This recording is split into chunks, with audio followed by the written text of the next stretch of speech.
Hey everyone, Carla here, and it is day 19. The surroundings look different, right?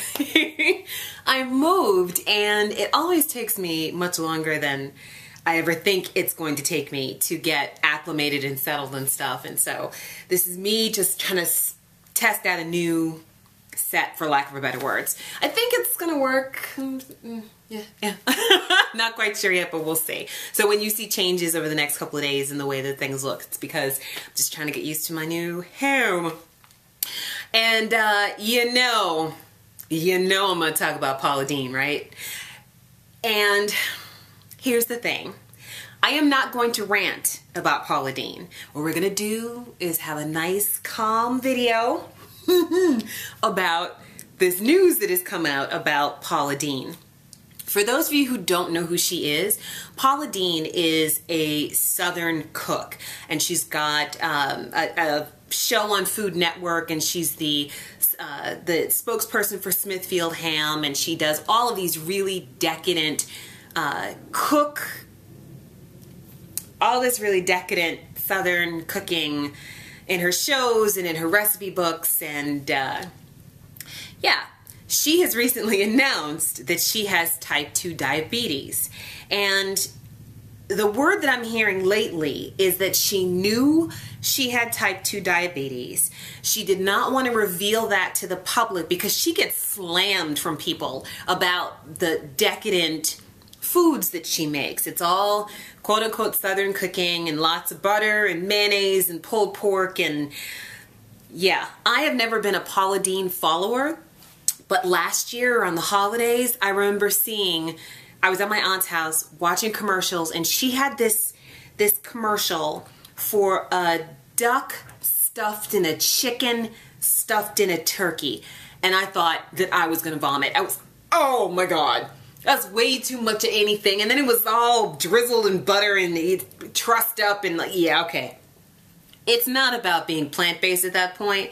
It really is about what the hell are you putting in your mouth, to me. Anyway, she gets slammed from people about the decadent foods that she cooks, and that's why they say that she did not announce this earlier. It has also come out recently that she has penned a multi-million-dollar deal with a pharmaceutical company so that she can kind of be the spokesperson for their diabetes drug. Okay, I don't knock nobody's hustle. Nobody's at any time. Whatever you need to do to put the money in your pocket, it's what you're gonna do. And hey, if she was able to get this deal, then fine. My issue with this situation is the fact that I believe that she needed to be more responsible towards the people who watch her show or who pick up her cookbooks or what have you. She says that, something I read said that her diabetes, she believed it was genetic, it's this genetic issue or what have you. And I don't personally believe that. I believe that if you have people who have diabetes in your family, it is not a guarantee that you will receive diabetes, because I believe that diabetes is a food-borne illness. So to me, it's about a level of responsibility that you have to yourself and to the people that you have direct influence over. Paula Deen had direct influence over a lot of people who watched her on a regular basis. And as she was spooning out the mayonnaise, so were they. And so now you have diabetes and you say, well, it's my family. It's okay. Go ahead and have the biscuits and the gravy with a side of ham hocks and sweet potato pie. And no. First of all, about the diabetes and genetics, and as I say, I am not a doctor and I do not play one on YouTube. I am not a doctor. I do know, however, that there was this really great documentary that was done that you can see online. I believe you can see it online. It's called Raw for 30 Days.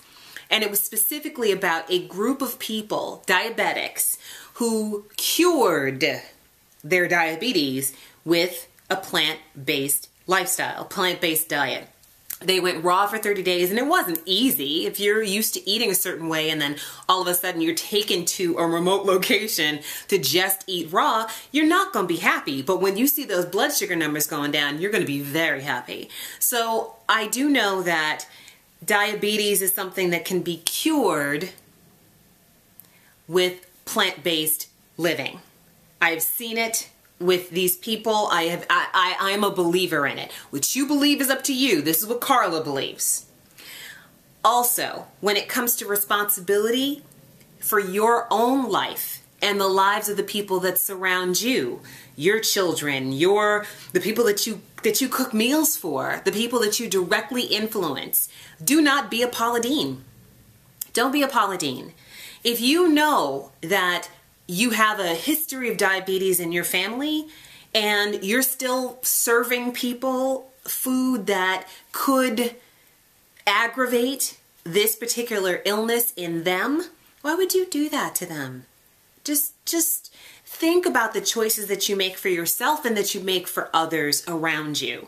Now, I am not one to say that a duck stuffed in a chicken, stuffed in a turkey, is a bad idea for your family. If that's what you choose to feed them, then that's what you choose to feed them. I personally, it's not even about being plant-based or raw for me. I'm just like, that's too much. It's not for me. If you do choose to serve them that, however, make sure that you're serving them additional vegetables to at least balance it out. I mean,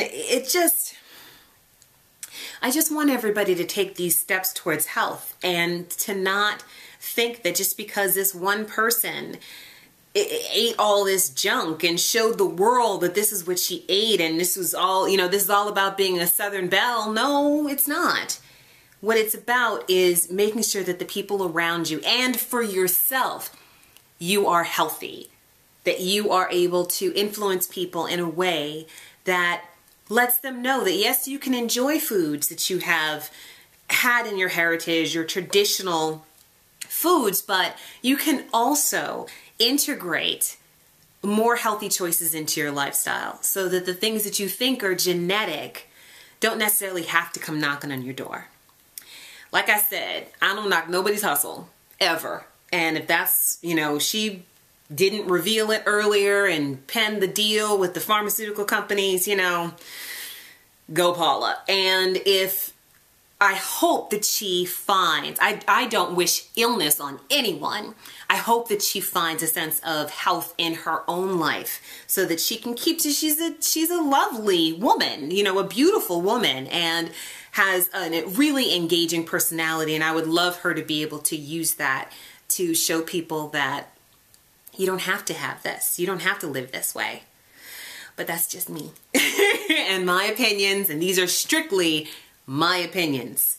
So if you are the influencer over the people in your life, you may want to think about how you want them to be healthy, how you want them to model healthier choices, how just by you saying, okay, we're going to have fried chicken tonight, but we're also going to have a salad, or we're also going to have, a side of carrots, or maybe some kale salad. I love kale salad, that kind of thing. I'm not telling anybody that you don't have to, that you should not eat meat. I'm not that girl.